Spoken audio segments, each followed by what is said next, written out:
Salam sejahtera dan selamat datang sekali lagi ke channel ini Currents via MY. Pada video kali ini saya ingin bawakan satu pendedahan yang bukan calang-calang.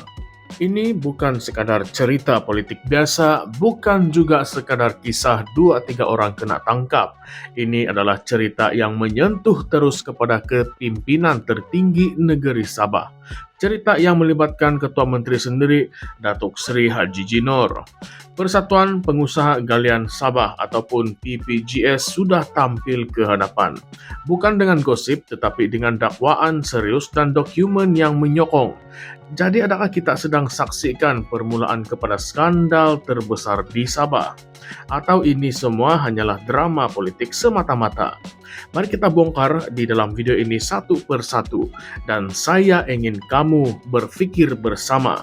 Siapa sebenarnya yang bercakap benar? Baik, ceritanya macam ini. PPGS menggesa pihak berkuasa, khususnya SPRM, supaya mengambil tindakan terhadap Ketua Menteri Sabah, Haji Jinor. Isu yang timbul ini berkait rapat dengan skandal perlombongan dan rasuah. Bukan kecil-kecil anak, sebab ia melibatkan sektor sumber asli negeri Sabah yang selama ini sering dikaitkan dengan isu ketelusan dan pengurusan yang penuh dengan tanda tanya. Yang lebih menggemparkan, Haji Ji bukan sekadar Ketua Menteri, tetapi juga pengurusan mineral Sabah ataupun SMM. Jadi, logikkah kalau beliau langsung tidak tahu apa-apa mengenai aktiviti dan urus tabir sektor ini? Persatuan ini kata tidak mungkin. PPGS membuat kenyataan berdasarkan dokumen yang didedahkan oleh seorang pemberi maklumat bernama Albert. Siapakah Albert ini? Beliau bukanlah orang luar, beliau adalah ahli persatuan itu sendiri. Jadi, sudah tentu dia ada akses dan pengetahuan yang mendalam tentang apa yang sedang berlaku dalam industri perlombongan Sabah. Menurut PPGS, Albert sudah pun serahkan berbagai bukti kepada SPRM, termasuklah rekaman video penuh, telepon yang mengandungi message WhatsApp, dan hampir 300 muka surat dokumen penting.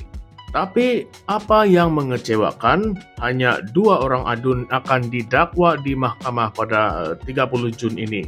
Persoalannya kawan-kawan, kenapa hanya 2? Bukankah mengikut dakwaan 9 orang sebenarnya terlibat? Malah, antara nama yang disebut termasuklah Speaker Dewan Undangan Negeri Sabah.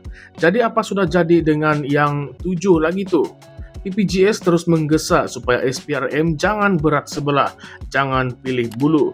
Mereka kata 2 adun yang didakwa itu hanyalah ekor daripada Kerajaan Gabungan Rakyat Sabah GRS. Tapi bagaimana pula dengan kepala kerajaan itu, yaitu Haji Ji sendiri? Ketua Pesuruhjaya SPRM Tan Sri Azam Baki pun sudah menjawab kepada media. Beliau berkata hanya 3 individu akan didakwa buat masa ini, 2 adun tadi dan juga Albert. Apabila ditanya kenapa yang lain tidak didakwa, Azam kata keputusan itu bergantung kepada timbalan pendakwa raya DPP. Adakah ini satu alasan yang kita boleh terima? Sebab dalam banyak kes sebelum ini kita pernah dengar alasan yang sama, tetapi kes akhirnya tenggelam macam itu sahaja. Yang lebih pelik, dan saya yakin kamu pun akan tertanya-tanya, kenapa pula Albert, pemberi maklumat yang tampil mendedahkan semua ini, turut didakwa? Bukankah Malaysia ada akta perlindungan pemberi maklumat? Bukankah matlamat akta itu adalah untuk melindungi individu seperti Albert yang berani tampil membongkar rasuah? Kalau orang seperti dia pun dikenakan tindakan, siapa lagi yang akan berani bersuara selepas ini? PPGS pun persoalkan benda yang sama. Mereka kata ini akan membuatkan orang takut untuk tampil ke hadapan. Bukan menggalakkan tetapi menekan. Bukan membuka ruang kepada integriti tetapi membunuh keberanian untuk menegakkan kebenaran. Datuk Seri Haji Jinor pula tampil menafikan sebarang pembabitan dalam skandal ini. Katanya Albert ada niat yang jahat. Dia mendakwa Albert bersekongkol dengan pihak-pihak tertentu untuk menggugat pentadbirannya. Haji Ji juga telah menuduh Albert cuba memonopoli aktiviti perlombongan di Sabah dan menggunakan cara penipuan untuk mendapatkan lesen. Jadi sekarang, siapa yang bercakap benar? Adakah Albert benar-benar seorang pejuang anti rasuah ataupun hanya gunakan pendedahan ini sebagai alat untuk kepentingan sendiri. Tapi kawan-kawan, kalaulah Albert ini betul-betul ada niat yang jahat, kenapa dia serahkan semua bukti kepada SPRM secara terbuka? Telepon dengan message WhatsApp, rekaman video, 300 muka surat dokumen. Semua ini bukanlah benda yang kecil, dan bukti itu cukup besar untuk SPRM siasat bukan 2, bukan 3, tetapi 9 individu termasuklah Speaker Dun. Tetapi sekarang yang jadi mangsa adalah Albert sendiri. Macam tidak masuk akal bagi saya. Apa pendapat Anda? Kita juga kena ingat, ini bukanlah kali pertama integriti SPRM dipersoalkan. Dalam beberapa kes besar sebelum ini, SPRM dikritik karena pendakwaan selektif.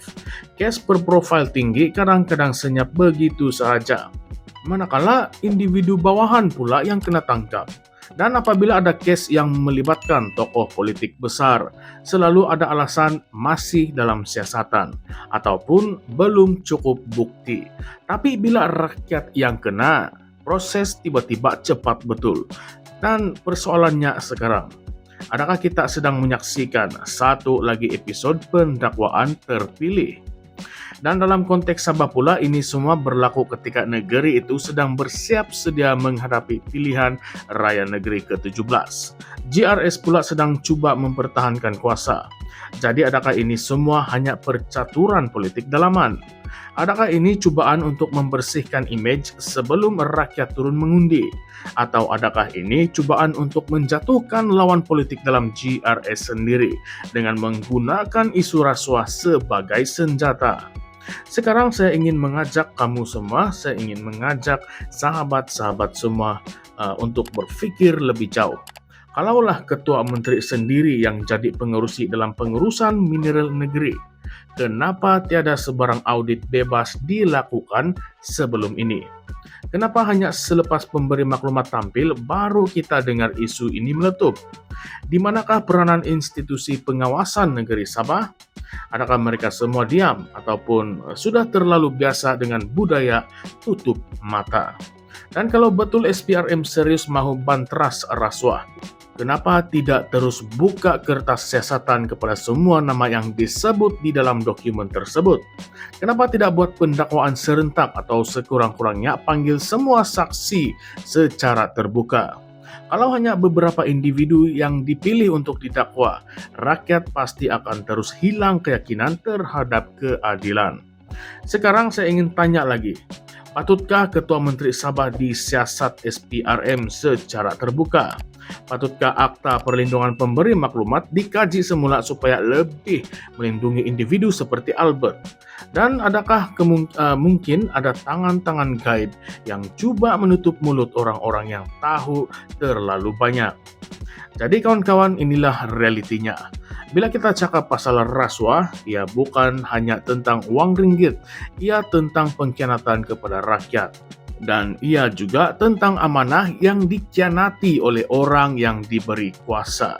Dan bila pemberi maklumat itu pun didakwa, itu tanda sistem kita sedang tenat. Saya ingin kamu semua komen di bawah. Adakah ini satu penganiayaan kepada pemberi maklumat ataupun adakah dia memang bersalah seperti yang didakwa? Patutkah Haji G juga disiasat secara menyeluruh? Dan apa sebenarnya sedang berlaku di dalam GRS? Baiklah, oleh itu jangan lupa untuk like, share, dan subscribe channel ini Currents via MY untuk lebih banyak pendedahan panas dan kupasan tanpa tapisan. Kita tidak akan berhenti tanya soalan sampai kebenaran terbongkar. Sampai jumpa lagi di dalam video yang akan datang. Ingat, bila rakyat berani bersuara, penindasan pun akan mula goyah. Karena kebenaran tidak akan mati. Salam sejahtera semua, salam perjuangan, salam reformasi. Sekali lagi sekian, terima kasih.